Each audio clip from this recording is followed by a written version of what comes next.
Bonjour à tous. Aujourd'hui, nous allons parler d'un patient qui est atteint d'une myasthénie grave. Ensuite, nous aborderons les symptômes qu'il présente et pour finir, nous parlerons du traitement qu'on lui a choisi. Mais la myasthénie, qu'est-ce que c'est ? C'est une maladie auto-immune. Auto-immune, qu'est-ce que cela veut dire ?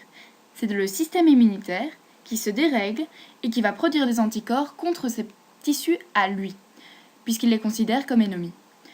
Donc ces anticorps, ils sont contre les récepteurs nicotiniques. Mais qu'est-ce que c'est ? On va devoir revoir la jonction neuromusculaire pour le comprendre.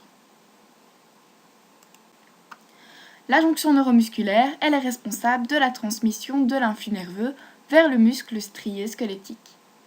Plus précisément, on a un manteau neuronal alpha en contact avec une fibre musculaire via un bouton synaptique.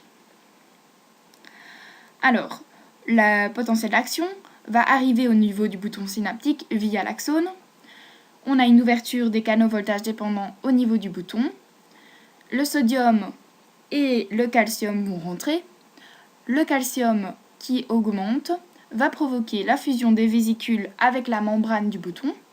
On a une libération d'acétylcholine dans la fente, fixation de l'acétylcholine au niveau des récepteurs qui sont sur la crête postsynaptique. Ces deux acétylcholines pour un récepteur vont l'activer, il va s'ouvrir et du sodium va entrer et du potassium va sortir.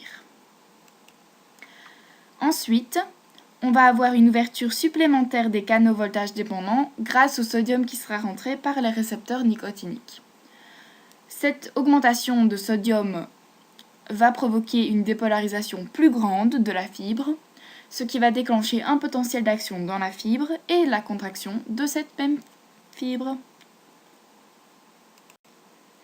Donc la myasthénie, quand on parlait des anticorps qui étaient contre les récepteurs nicotiniques, ils vont les détruire.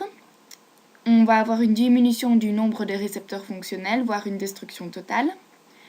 Et on aura aussi une augmentation de la largeur de la fente. Ces deux conséquences vont entraîner quoi ?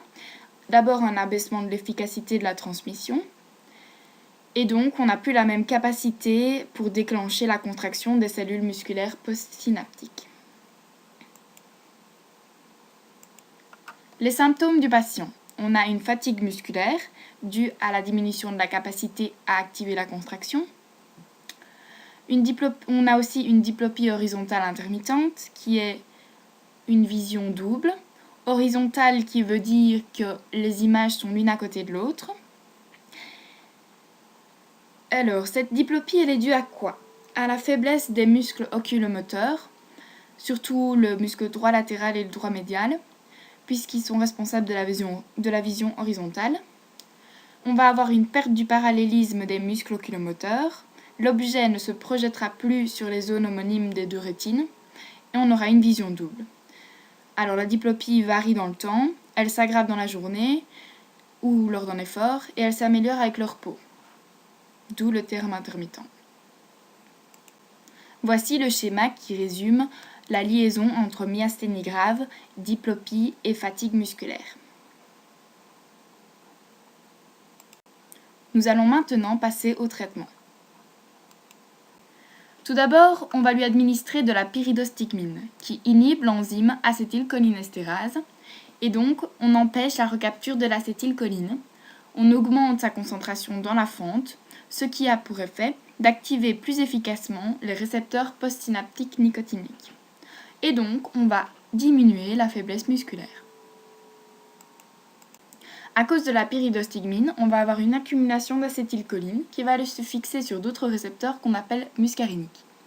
On va avoir le système parasympathique qui prend le dessus et on peut avoir des symptômes muscariniques, donc diminution de la pression artérielle, ralentissement du cœur, myosis, donc qui est une rétraction de la pupille.